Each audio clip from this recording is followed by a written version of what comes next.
छड़बाला पंजाबी विआह दी आन बान ते शान ते लाड़ा बेचारा हैरान परेशान चेहरे ते नो मुस्कान। छड़बाला लाड़े दा सैशे पैक क्योंकि दोनों दे लिबास एक जैसे हुंदे ने।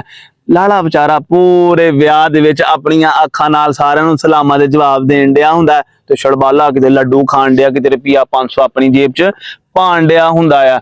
उन्ना लाड़ा अपने विआह ते जनाब एक्साइटेड पुरजोश ते खुश नहीं हुंदा जिन्ना छड़बाला हुंदा। निकी जी पगड़ी ते शेरवानी पा के ऐसियां प्यारियां पालां पांदा कि जनाब सारे ओहदे अल वेखदे ने। हैं उन्नियां फोटोआं जनाब लाड़े दी नहीं हुंदियां जिन्नियां छड़बाले दी हुंदियां। अज दी वीडियो च असीं गल करांगे जनाब छड़बाले दी, लेकिन विआह दी पूरी तकरीब नूं ज़हन च रखदे होए आओ सब तो पहले लाड़े दे घर चलीए। हुण जनाब लाड़ा तैयार हो गया, लाड़ा तैयार हो के सोहना लगन डिया। शीशे दे अगे खलोता, शीशे अगे खलो के अपने दिल नूं तसल्ली देण डिया कि अज दा दिन सुख नाल ही गुजर जाएगा। ते उधरों आंदा छड़बाला आए बेसबरा ते शरारती आगे की कहंदा है, वीर जी घोड़ी चढ़न वास्ते तैयार हो या हले भी परेशान हो।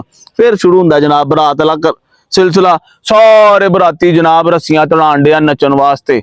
फिर जनाब जिले निकलदी है घरों बरात, लाड़ा साहब चलन डे ने नाल नाल चलन डे ने छड़बाला साहब ते छड़बाला साहब जनाब रोला पाण डे ने, रस्ता छड्डो लाड़ा आ रहा है। ते लाड़ा बेचारा परेशानी नाल मारा जा रहा है। हुण जनाब पहुंच जांदे ने कुड़ी दे घर ते कुड़ी दी मां लाड़े दा इस्तकबाल करदी ते कहंदी पुत्तर बड़ा सोहना लगन डिया। ते छड़बाला विच ही बोल पैंदा कहंदा मैं पुत्तर सोहना लगन डिया। कुड़ी दी मां कहंदी हां जी पुत्तर अज दा लाड़ा तू ही आ। पंजाबी विआह च छड़बाला हुंदा असली लाड़ा ते सब दी अख दा तारा। हैं कई बारी छड़बाला बेचारा एडा निक्का जिहा हुंदा कि लाड़े दी जनाब झोली च सो जांदा। वीडियो चंगी लगी तो लाइक करो शेयर करो ते अगर अपना विआह तुसीं जनाब छेती कराना चाहते हो तो सबसक्राइब करो तो कमेंट च अपने विआह ते जिन्नू तुसीं छड़बाला बनाना उहदा नाम जरूर लिखो। हसदे वसदे रहो।